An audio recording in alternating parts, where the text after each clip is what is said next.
Hi everyone, and welcome to episode 7 of Demand Decoded. This live event series decodes the secrets to successful B2B marketing. Thanks for tuning in.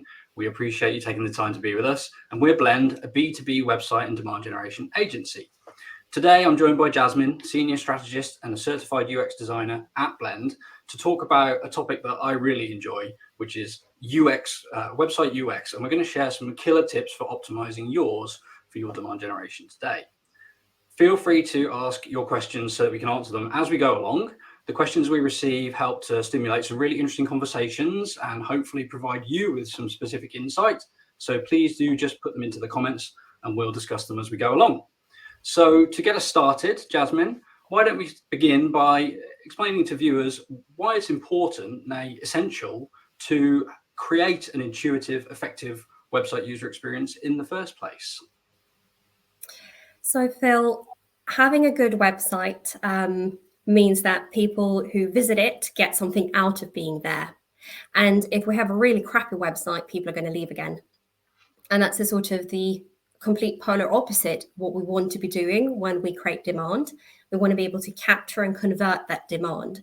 So having a good intuitive website, offering good user experience that makes it easy for people to navigate around on this site, that's going to make sure that they keep on the site, engage with the content, and end up converting or doing the kind of actions that we would like them to do as the website visitors. Yeah, absolutely. From my perspective, it's if you're going to go to the trouble, the effort to create some demand for your service, not specifically your own, but the service sector that you represent, because ultimately demand can't be created for one business alone. If you're going to go to the effort to create demand, it's really important that you're able to capture that demand when people discover you in the research process. When we talked before on this subject, you had some really good examples of how different UX needs to be for different audiences and the brands serving them. Do you want to go over some of those perhaps? Yeah, certainly.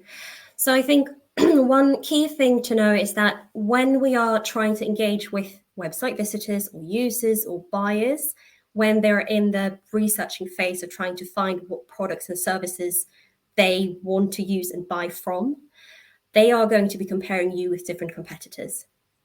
So if we take something like Teams, Slack, and Discord, they are in essence the same service. They have a kind of a chat feature, some kind of functionality that connects with other softwares, and they allow you and your teams to communicate efficiently and integrate with all your different kind of softwares. And if I, as a business, am trying to go out and look for which of these solutions do I want to use, I am going to be going to their websites as part of my fact-finding mission and process in the buyer journey. And based off of what I see there, I'm going to form an opinion about what kind of products and services they offer and if it's right for me. So this fits into the whole user experience things where UX can it's a Venn diagram of lots and lots of different things. So it's the branding, it's the design, it's the way that you engage and interact with a website, but also the kind of messaging and information that you can get when you're on there.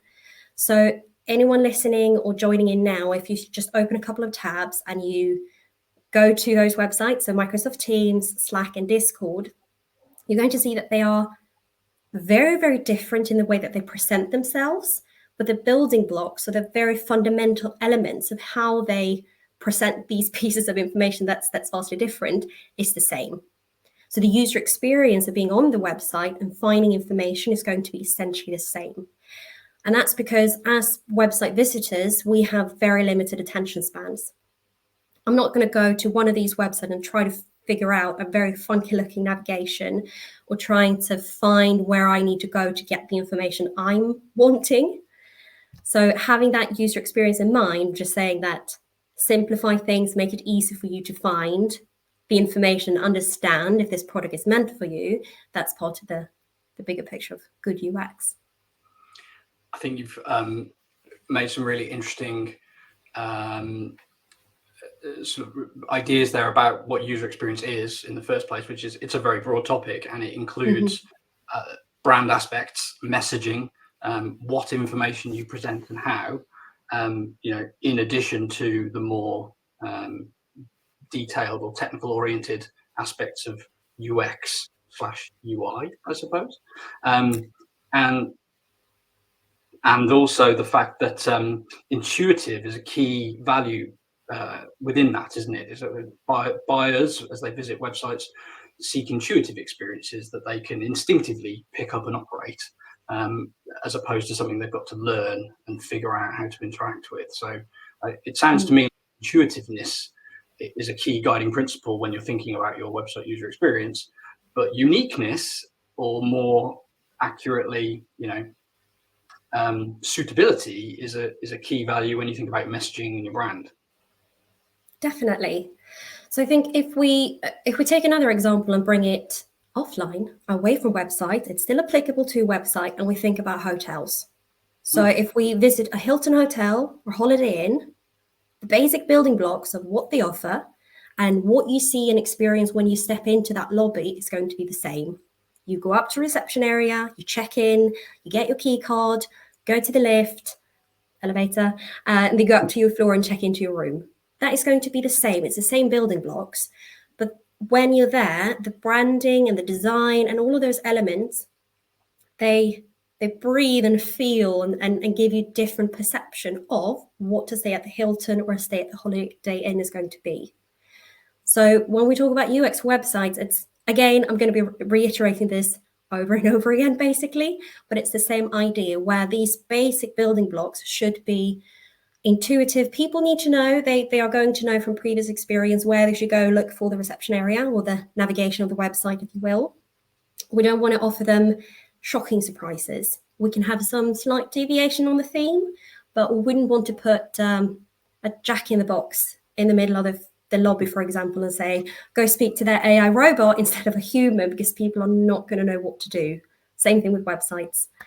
Well, that not to AI fashion AI, but I was going to say that might be coming. But no, I think you're absolutely right. Really interesting. I don't think I've ever compared website UX to the hotel check-in experience, but it's a great analogy. It's a great way to think about it, because you're right. Intuitiveness is really valuable there, just as it is when a buyer's on your website and you are in no position to speak to them, advise them, or help them at any point along that journey. So that's really good. Okay, fantastic. So thank you, Jasmine, for putting that in context for us. So moving on to the meat of this subject, what would you say are the key elements of a killer website UX that will help our listeners, our viewers, increase conversions for their business? Or some of them?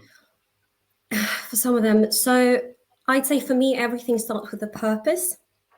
And this ties in very, very nicely to marketing. And if we think of like Simon Sinek's, what's it called? Beginning with why. Just think about, why do you have this website in place? What are you aiming to achieve? What do people visiting the website want to get out of it? So that's the key of the conversion, because when we raise interest with someone, we want them often to want to check out what we're selling, gain it, become interested, self-assess if they are actually going to be buying from us, and then if they are the right fit and if they want to buy our products or services, then they're going to convert. So having that purpose clear in the back of our minds is going to help inform how the rest of the website is created in terms of user journeys, content structure, and our conversion points. Right, absolutely. A really good point that ultimately the website is all about communicating the right things to the right buyer. So understanding that purpose, that why, is a great starting point. So on the subject of journey, the customer journey, what are some of the things that you would call out as being worth considering or important about that? So being able to find what you need. If I'm a buyer, and based off of marketing intel, which you ought to have in terms of personas or insight from your sales team, you will know, for example, that when a person like Jasmine is looking at our services, considering if she wants to buy, use Teams, Slack, or Discord for her business, then you should know that I'm going to be looking for specific pieces of information. And that should then be presented on the website in a structure, in a manner that makes sense. So it's going to be slightly different depending on the use cases. But if you begin with that in mind, of knowing that, for example, Jasmine is going to be checking out the pricing pages, she'll want to know what other softwares this integrates with. For example, the business type that she works for is X, Y, and Z. That is going to inform the messaging that we have there, and it's going to make the journey much smoother. Knowing the journey in general also helps making sure that we add in a logical second step, which I think lots of people miss out on when they build their websites. Right.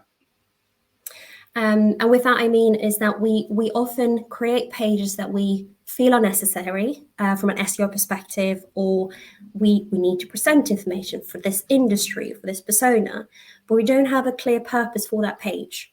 So we don't have a clear next step. We put information on there, but it's not clear who's going to read it and what we want them to do. So that's part of thinking through the journey of knowing what pages do we need to have, what information do we need to present, and how do we form that in a logical manner. Yeah, I think you said it really nicely there, which begin with the end in mind, and understand after arrival, what will your visitor / buyer, what do you ultimately want them to be able to do, and then build the journey that satisfies their requirements in order to do that and gets them there is the way to create an effective customer journey, isn't it? And you touched on pricing information, which is probably something worth calling out specifically because it's a well-known friction point, particularly within SaaS, which is to say, buyers look for pricing. Doesn't have to be on every website. It's not the right solution in every single instance, but for consumable SaaS offerings, there is going to be a competitor out there that shows their pricing. And if you don't, you risk turning off the interest of that buyer that you've managed to get that far. So really worth thinking about that. And when it comes to content and content structure, are there any points that you would call out there as being high priority? So I think in general, nice word of the day is information architecture. That's in essence how you group pieces of content together to present them at the heart of the journey, what pages you put together, and sort of what you name things so people can navigate to them easily. You want to make sure that you strip things back, because oftentimes if you have a product or a service that people already have a good idea about what it is, so Slack, for example, they probably don't need to have a website that's 700 pages that goes through each and every really specific use case. It's just going to eat up a lot of time on their end to maintain and then try to keep up to date. So if you strip that back to the most essential pages that you need, keeping it simple and minimizing what you present to make sure that the information on the pages is clear, but also how the pages and pieces relate to each other, it's going to help a lot with just that clarity and making sure that, less friction is better for everyone. Yeah. Bigger often isn't better, is it, when it comes to B2B websites in particular? More content doesn't mean you're going to get more time from your visitors consuming it necessarily. And actually, it's clear now to me that between information architecture and customer journey, there's a lot of interplay. And identifying the content that the user wants and needs and putting it on the logical, intuitive journey is a really good step to take. And I want to highlight, you mentioned, for example, it's common for businesses to want to put information into the architecture, into the journey, such as, sector-specific information or persona-specific information. But that information isn't necessarily on the journey that the user wants to take. And they won't visit it and they won't use it. And yet you're creating a cost to create something and maintain something. And I'm frequently referring to Nielsen Norman research that really identifies that website visitors typically don't engage with sector-specific or persona-specific navigation and content. For most buyers, it doesn't satisfy the task they're trying to complete. So it's often a little bit of a underutilized section, which can cost an awful lot to create and maintain. So that does indeed seem like a relevant point. I think yes, I wanted to interject there and just say that when you try to speak to everyone, you are not talking to anyone. Yeah, absolutely. And like a really, really nice, clear example of that is how they're like within UX circles, a really prime example they tend to use is how the cabin bag was invented. So in the beginning of air travel, everyone had these big suitcases and were traveling around. And then someone thought of a new product. We have stewardess and airline pilots who need to just haul a couple of pieces of clothing between the different gigs or the different stops that they have. And they created a product, and it was marketed solely for airline staff. And then it spread because other people realized that having a cabin bag is good. I can also bring my, what I need overnight instead of having to check in this big luggage that I may not need to just be away for a couple of days. Right. So in being clear about what the use case is and who the intended audience is, they found a much bigger audience than if they had tried to sell this to the masses beginning. Yeah. So it's the same here with content and information, where you don't want to overwhelm the person there in terms of knowing where do I click next, what piece of information is applicable to me. It's more about surfacing what's important for that particular use case and person that you want to sell to. Yeah, your ideal buyer in the first place. Exactly. Your ideal buyer, your ideal customer persona, or business, helping them understand this price range is way too high for me, means you're going to have less conversions that you're not going to be able to sell to anyway in the end. Or I think you catch my drift. It's essentially helping people sift the information and make sense of it themselves. Yeah, absolutely. Time poor, information rich buyers ultimately.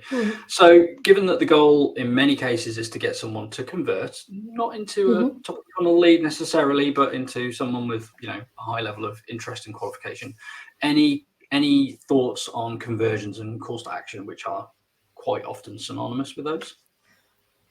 So one thing that we often forget about is, again, those building blocks that we don't notice when they're there, but if they're not there, we miss them.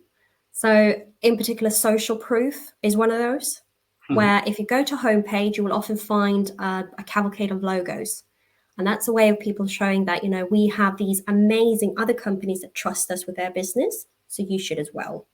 You have product reviews where people are leaving thumbs up or other kinds of, what's it called when you get little stars? Right, reviews, ratings. Yes. So not ratings, that's the word. So not just in text, but all of that kind of information is going to help with conversion, because it's not just going to be an anonymous website with lots of nice branding. It also shows you that this is part of something bigger. When it comes to actual conversion point, you want to have very clear CTA, so call to actions.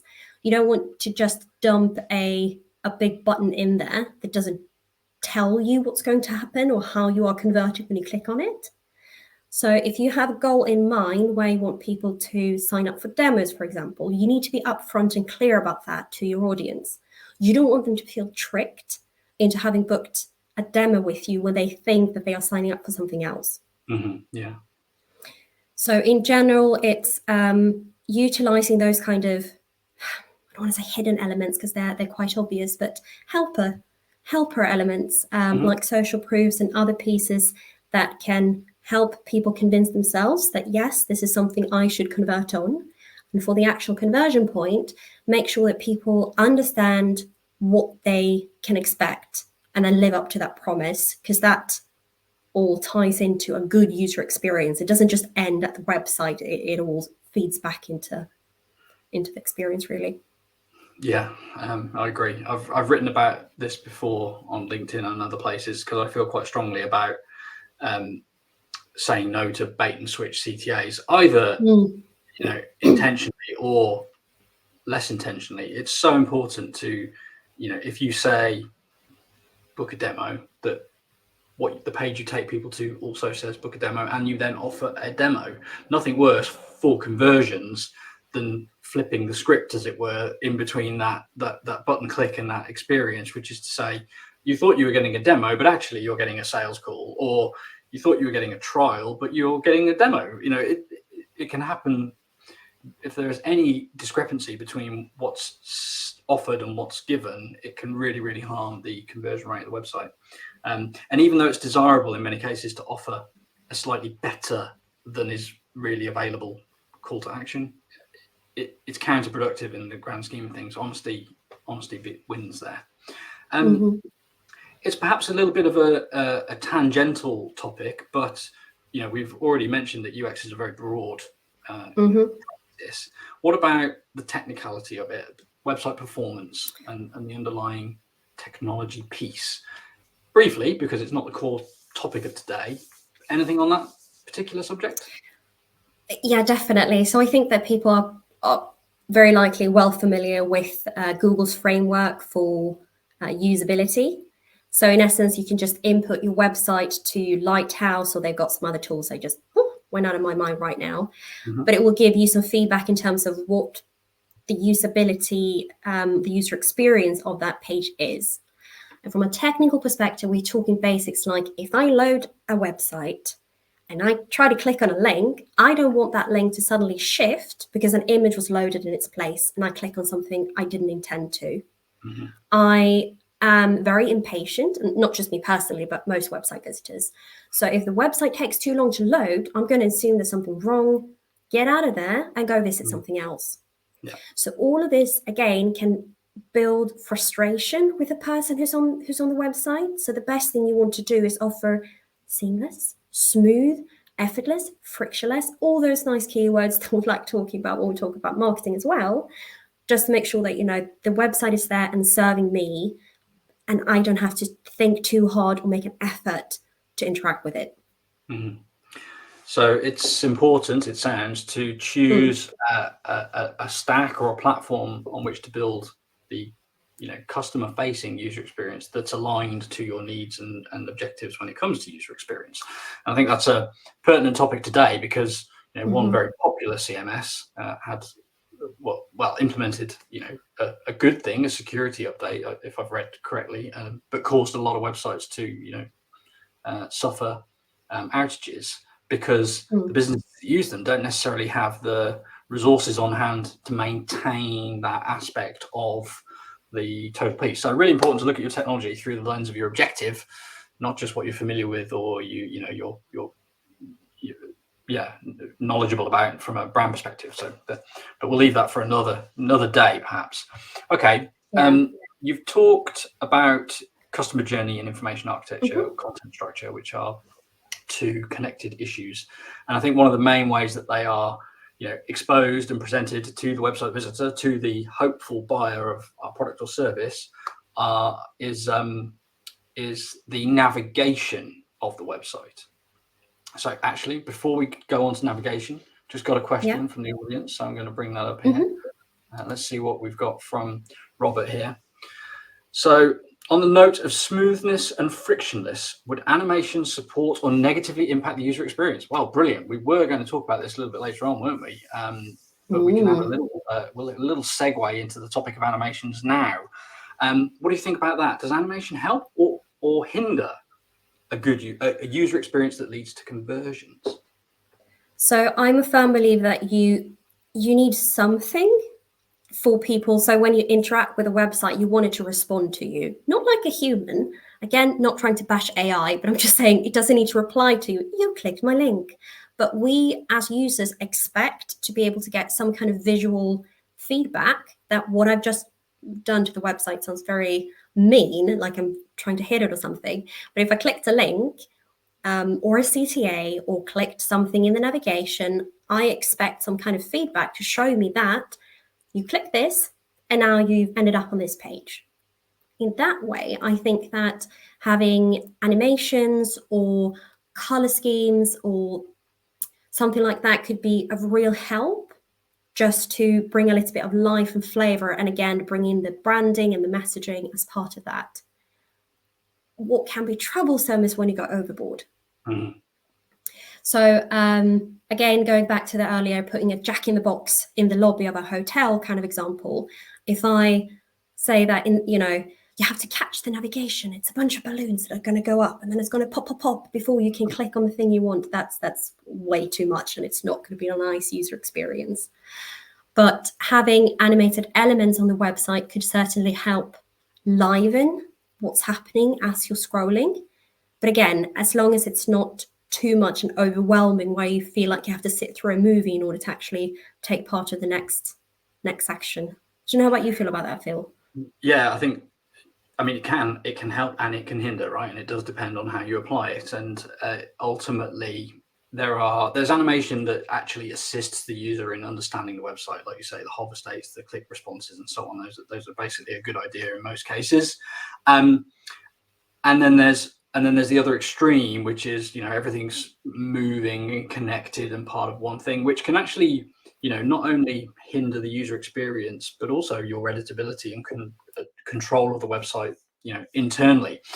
But two things that spring to mind is, if we think about the websites that are really put on a pedestal when it comes to visual design, user experience, and animation, often we find that their application of animation is very restrained or focused in areas that enrich the presentation of information. And the website that's in my mind when I think about this is Stripe, amongst others, which is, their website is highly designed, highly animated, but the animation is within the information.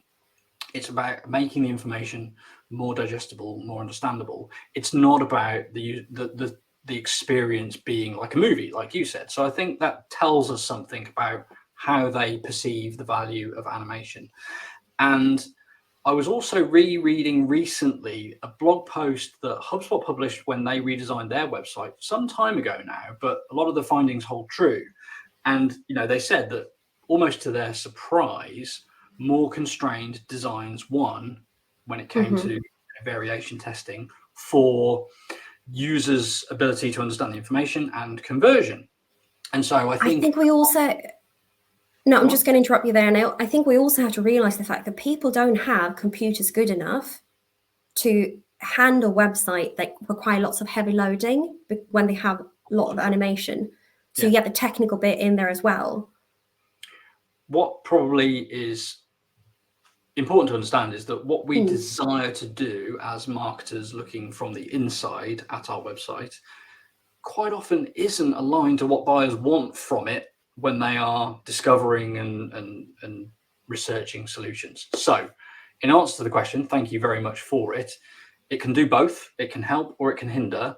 But I think it's really important to restrain oneself and look at it through the buyer's eyes, before we go off and create anything too whizzy that could actually just make it harder to use the website and harder to manage it. So balance and restraint is advised. Okay, so that's Dan Stilgo in the background responding on LinkedIn for us there. Thank you very much, Dan. We were just about to touch on navigation, which I think is a critical component of UX, and it's responsible for so much of how the work that we put into content, information architecture, and the customer journey is perceived. So on the subject of navigation, what do you recommend for making it more effective? So have a really deep think about what you actually need to put in a navigation. First of all. So that's part one. Second one is probably where on the page the navigation is featured. So we have the classical top bar navigation, we have side navigations, and then I know that this is a pet peeve of yours, but sometimes people put hamburger navigations on desktop, meaning that you've got your little icon in the corner that you have to click on for the whole thing to expand in order for you to have a look at what the navigation is. And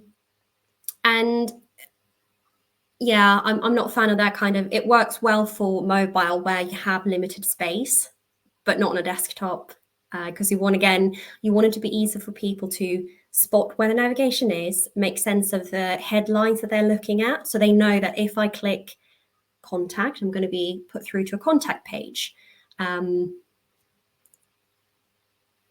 Trying to formulate a thought here as I'm speaking, which turned out to be much more difficult than I was hoping. So again, there in terms of naming things, it makes sense to look at it from the perspective of the people who are likely going to be using your website. So a blog, as marketers, we often want to have a blog on there. Do you call it a blog? Or do you call it a knowledge base? Do you call it an insight center? What makes sense for your audience? That's what you want it to be named. Good point. Certainly, you touched on a pet peeve, and it's a peeve only because over the now quite numerous years that I've been looking at B2B websites, I've consistently seen that navigation that's optimized for the device or the screen that it's being presented on is the one that performs best.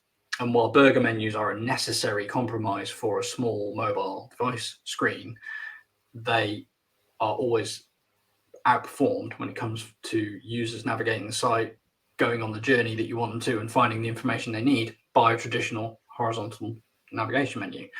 There are cases where you can argue a vertical navigation, but that's typically going to be more in e-commerce situations, and we don't see it being the best performing or the best choice in a lot of the cases that we work on. So yeah, definitely think that navigation is optimized for the screen and the user, not for the design and the designer, if that's the case. And logical naming of things, as you say. If it's a product, call it a product. If it's a service, call it a service. And if it's a combination of the two, then maybe just then you're allowed to use solution. That will help. You mentioned there with e-commerce, and I think that they are usually very, very good inspiration for how to handle complex navigation. Like if Amazon, that's a big example. I'm not really fond of their UX. I don't know why they keep on being a good example. Anyways, if you go to clothing stores that have online shopping, they usually have a very simple navigation because they don't want to overwhelm you with different choices.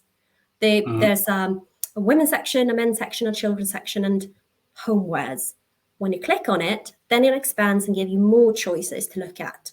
So it's about not overwhelming the person of these are all the possibilities where you can navigate on our fantastic website. And you don't always need to have all of the sub pages accessible from the main navigation either. So you don't have to have, 10 stories deep worth of things in this is a sub to this to sub to this page kind of structure. So there are some pages where you want to be able to navigate to them. You don't want them to be orphan pages on the website where nobody links to them and they're just alone and sad in their own little corner. You want other pages to point to them, but you may not need to include them in the navigation. And then in terms of presenting, sorry, we're going to say something. You just made me think about mega navs, and I was going to get your opinion on mega navs. Yeah. But it's up to you whether we go there or carry on your thought. No, I think that probably jacks very nicely into what I was going to say in terms of how you present the navigation, because there's two different layers here always when you talk about UX. One is, if you just write it on a paper, what page do you want to include and what do you want to call it and what lives under what? The other bit is the design. So how do I interact with it when I'm on the website? Yeah. Good. Yeah, and that's when mega navs fit in. Yeah, and the thing to watch for with mega navs in well, not just my opinion, in the opinion of lots of experts, is that you can very easily induce choice paralysis, where you present too many options because you've got all this great content, all these great offers that you want people to know you have. So you feel obliged to present them all simultaneously in one massive mega nav. But unfortunately, yet again, that doesn't actually give the buyer what they need and are looking for from the experience, and can cause, well, either a whole heap of it goes, unnoticed or unused, or people just, freak and go elsewhere to get an easier experience. Because let's face it, buyers have a lot of pressures on them, and easy is, very, very attractive to them. So that's worth considering.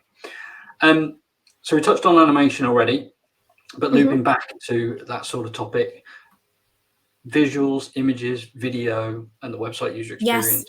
Anything to say on the subject of how to use those? Number one, yes, definitely. Please include. I am I am a person who, again, very impatient when I go to websites. For me, and I think for a lot of other people as well, having imagery and visuals in place helps you scan the page much, much quicker. So just like we in a design see that when you have sections, you tend to have a headline that's bigger than the others. So you use fonts to sort of signify that this is the start of a new section that is going to provide you with new kind of information. You can use icons, imagery to convey the same kind of things. Pay more attention to this, or this is what's important. It can help contextualize. Also, jacking in a little bit to design and branding, it can help show a little bit more what makes you unique compared to your competitors.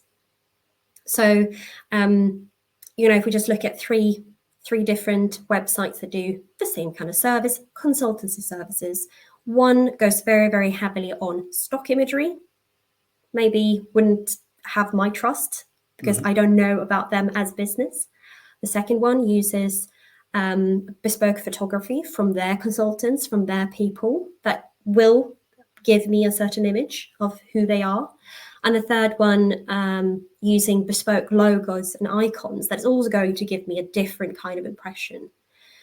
So all in all, these elements can really help you when you create the page to make sure that you are guiding the user, again, this little journey, not just between the pages, but on the page itself, to quickly see that as a marketer, I want to pay attention to these 2 sections because they pertain to me, while the technical officer who we send in to also have a read is going to skip those sections and look at the ones that contain a quick show reel of what the software is going to look like, for example. Yeah, absolutely. I mean, we're lucky at Blend that we've got not only UX designers, but a great design team as well that, show us all the time how to use images to enhance the experience, support the message, crucially, and tell the brand story at the same time. So those are the things to think about. And we talked about animation, which is to, apply it intentionally to, again, make the experience better, but not go overboard simply because you can, because it might have the opposite effect to the one that you desire. Okay. Yeah. Amazing. Anything to add before we move on to mistakes that we've seen made again and again? Maybe this borders a little bit with the designy elements and the mistakes elements, but sometimes we can get very excited about adding neat effects in terms of animation and what's going to happen when a visitor is on the page, that we sort of forget what the experience is going to be like. And I think parallax has been around for a while. For those who don't know what it is, it's kind of hard to describe. It's like when you're scrolling, it loads the page in sort of a drawn out way. And then you've got scroll jacking, which means that if you scroll a little bit, it's going to jump you to the next section. And those are really cool. I personally don't like them because they take away the control from me as the user. Since I like to sort of constantly scroll a little bit when I'm on the page, it makes me feel a little bit more active and engaged. And then if that suddenly scrolls me to the next section, I miss out on reading stuff that was in the section before. So things like that, where we want to add a layer of design or a layer of effects, we also need to think about how is that going to land with the intended user audience and the page visitors. Are they going to appreciate scroll jacking, parallax, and I'm sure there are thousands more of these that I'm not aware of. And then apply it accordingly. Yeah, I think anything that takes away control from the buyer is risky. Because for a lot of people that will be unappealing. And scroll jacking, it can be done well. I've seen it done well, but it's hard to do it well and know that you've made it part of the experience that isn't, problematic. So I think it is something to be very cautious about. Okay, great. I think let's dive into mistakes that we've seen made, because I think this will be the bit where we help, people watching really get some takeaways that they can probably go and find on their website now and hopefully remove and undo. So what are some of the common UX mistakes that should be avoided and ways that they can be improved upon or addressed? So there's two opposites end here with people where people tend to end up. either they don't have a clear next step, so there's no CTA on the page, or there's not a clear, what am I supposed to do now that I've actually like read through this information, or they have too many next steps. So they have too many CTAs peppered throughout the page that constantly allows you an out. And I'm not saying that we need to force people to read through everything that you have on a page before we offer them a CTA, but it's more about, again, thinking through those user journeys. If we want somebody on our homepage to get a sense for our company history, maybe it's not necessary to also point them to our About Us page, because they can find that through the navigation. This user journey should be focused on using that for contextualization and branding. And then after a couple of more sections, then we want them to go through to another page where they're actually going to be converting or looking at our products and services. So call to action duration. Definitely. Good. All right. Another one, and this is so tricky. I've been there myself when I've been working in-house, but also seen that when we work with teams, it's the constant pull and push of what we as a business want to talk about versus what the website visitor wants to know. So I may want to say that we are the most fantastic products ever. And, I want to talk about all of these amazing features. But if the person visiting doesn't care, I shouldn't be presenting it that heavily on the website and promoting it. I should be focusing on other things within my messaging or within the pages that I'm creating and the user journeys that I'm setting up. That sounds like it's very important to know your buyer well and to potentially observe or understand their experience, because that sounds like it's quite hard to get that right every time, first time. So that recommend some feedback is obtained around that one. Yeah, go on, you were saying? Definitely. I think within all of this, you also have not having scannable pages. So using imagery, that's one way to help that, using lovely design to incorporate some branding, breaking up sections to make it easier for people to just, see if they actually need all of that information or not.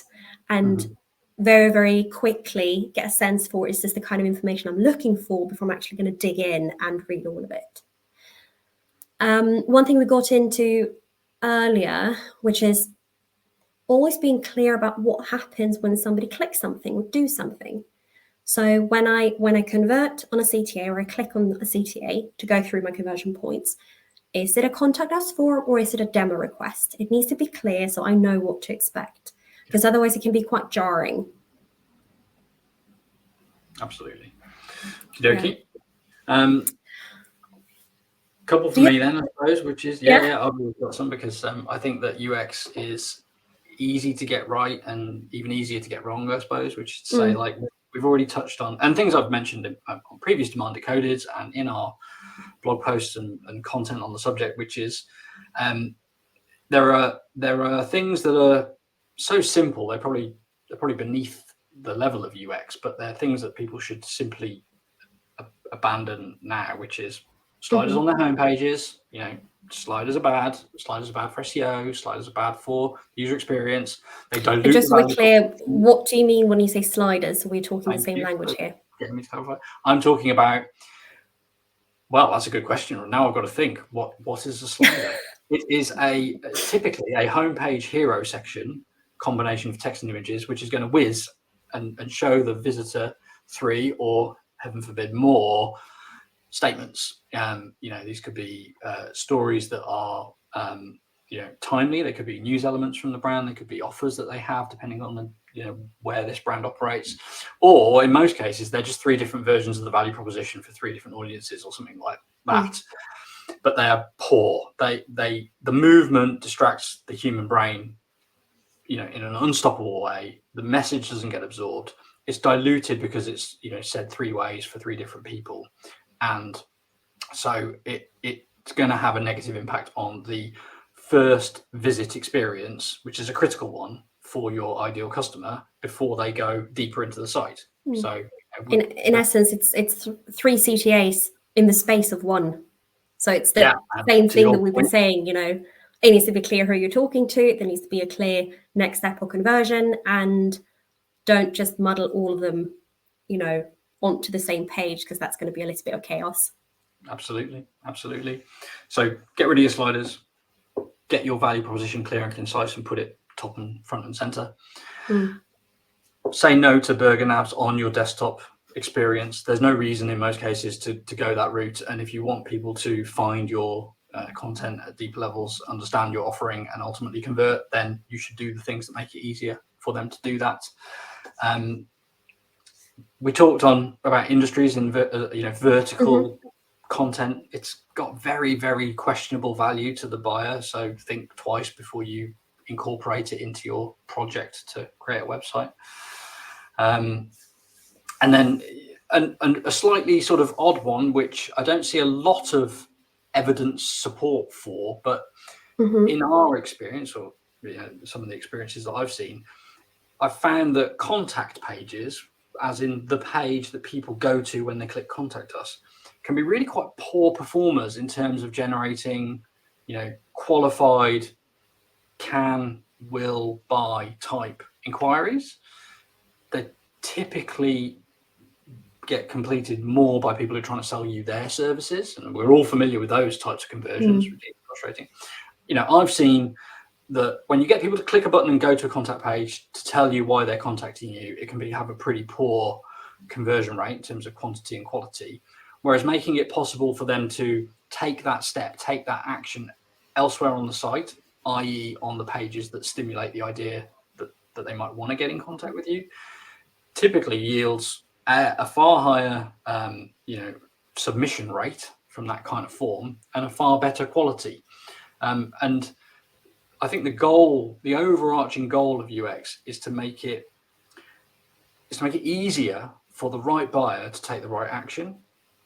And you do so by removing the friction, but not the structure. So, taking away all signs and guardrails and recommendations, and structure from the buyer experience can be quite poor too. But you want to remove friction. And I think clicking contact us to go to a page which is generic in its meaning is a form of friction that can be improved upon if you remove it. So call them toxic contact pages internally at Blend. Yeah, I can agree with that. I do have a little bit of a different opinion there, where I think that you can have a CTA that leads to a contact page, but you should most often try to have a contextual conversion where it makes sense. Yeah. Because the more friction you build in, where it takes more click and effort from the person, the less likely they are to abandon the process. And we can see this in basic things, like if I'm doing online shopping and I say pay for my stuff, and the first thing that pops up is, Jasmine, do you want to create an account? I'm going to say no, close that, and never come back. But if I can go through the process and either check out as a guest or be asked in the final step once I've committed, then I'm much more likely to actually sign up and create that account. So we don't want to do the same tactic where we sort of force them to give us information before we tell them that, but we can apply the same thought where keep it frictionless and effortless. Absolutely. It makes it a little bit easier. Well, as if he has a crystal ball, Robert has asked a question which perfectly predicts our next segment, which is examples of user-friendly methods of obtaining feedback for the purpose of improving UX. So that's a really good topic and question, because we were going to talk about trends and how you can identify them, and I think we touch on this, when we were talking about that beforehand. Any suggestions for Robert how to obtain the right kind of feedback? So before we go down the techie route, I'm going to throw a curveball and actually suggest having a sit down with a human. So on YouTube, you can find a recording of, and I completely forget the bloke's name, but he is amazing and has written a couple of UX books, one of them being UX Isn't Rocket Science. And I'm fairly certain that if you search for user interview, UX Isn't Rocket Science, it's going to come up, where he just holds a seminar for 30 minutes. In essence, what he does is that he pulls a person who's not going to be your primary user persona, not your primary target business, plonk them in front of a computer, have the website in front of them and say, I'm going to give you a task. I need you to find out what this website sells and then talk out loud while you do so. And in doing that kind of observation, you can see some really embarrassing stuff where for you who may have created it, it's super obvious, like just click that button, or this is what that sentence means. But observing people doing it means that you get firsthand experience with just those really, really glaring errors where, you know, if things aren't making sense. And then you can refine that a little bit further by doing it with the user persona that you're after. And that's where tech can come in and help. And I'm just completely forgetting all the names of the different platforms you have. I do believe that Hotjar has got an extension for that now. You also have lots and lots out there if you just search for user testing or user interview. That will allow you in essence to set that up and say, I need to talk to people within this specific marketing segment, and I want to observe them as they are using the website and complete tasks to see what's happening or not. Somebody just very helpfully posted a link to the Mike Lock video in the chat. That's super useful. You've touched on some really, really good techniques and methods. You know, sitting down with people, you know, can really reveal something that was hiding in plain sight, I suppose. And you can also get an element of that through heat mapping, through screen recordings and so on. Yeah, I think it's really exciting what Winter are doing at the moment. Pete Lajar, who obviously knows a thing or two about conversion rate optimization. And, you know, with Winter, you're actually getting your messaging, which is a key part of user experience, although it's not the layout and organization of things, it's still a key part of it. Get your messaging tested with your ideal customer, because of course the non-ideal customer that you just referenced will show you what's wrong about your UX from a navigation, discovery, presentation point of view, but they may not be familiar with the sector that you're operating in or the challenges. So, talking to your potential buyers or your customers about the things that resonate with them, you know, are all ways to gather useful feedback on your UX. So that's a really good point. What we were going to talk about was, are there emerging trends or technologies in website UX, and how can people stay ahead of the curve? And I think we had an interesting sort of anti-point to that a little bit. Yeah, you don't want to lead a trend. So no, you don't. So the thing is that, again, where you have things overlapping and everything, I'm not talking about design, and I'm talking more about the building blocks of the website when we talk about user experience. And you want people to be familiar with what they can do on your website. You want them to go into your hotel lobby, clearly see where the reception area is, know what they can expect, and then you can instead wow them with the emerging trends, I guess, in terms of how you present the information. So the lovely, non-distracting, but there to elevate animations you may have, and the messaging. And that's what you can tweak and work on, but keeping the building blocks the same. Because you don't want people to end up on the website, and again, for some reason, I don't know why I had that example, but click a bunch of balloons in order for the navigation to appear, just because it's cool. And it's the same thing with trends. It can take a while for them to take hold. And I just need, because I think it's a fascinating example where early days on the web, and you still get this, if you see like spam commercials, where if there's a CTA, a button, it looks like a button. And that's the way in the beginning, when you had anything on a website that you were supposed to click, it looked like something you could physically click. And over the years, we moved away from that. So now it's an established pattern of knowing that even if it looks like an image, it's a flat design. If it's got text that shows me I can click this and something is going to happen, it is a button. So that is something that is a slow moving trend that has changed. But I'm guessing that the first people who started doing it in the new way had a bit of trouble actually getting people to click those buttons. Right. Yeah, perhaps. I think to your point that trends in this area seem to be quite slow moving. It's not changing radically, and I think that's supported by the fact that if you do go and look at research by Nielsen Norman Group, I think it's Nielsen Norman, not Norman Nielsen. Some of their research is quite old now. Some of it's 15 years old, but it still, for the most part, holds true. And I think that's very revealing, and it shows that actually the trends when it comes to effective user experience that's aligned to what buyers want isn't changing rapidly. But there are some new technologies, as we've discussed, in Hotjar, in Winter, in user testing, and some old school methods as well for gathering important feedback about your user experience and for optimizing it over time. All right. Well, Jasmine, thank you very much for that. That was fascinating stuff. I think we'll wrap it up there, coming up to the hour. Hopefully you've enjoyed this episode of Demand Decoded. Be sure to follow the Blend LinkedIn page to join future live events. You can watch previous episodes of this on our YouTube channel, or tune in on Spotify or Apple Podcasts.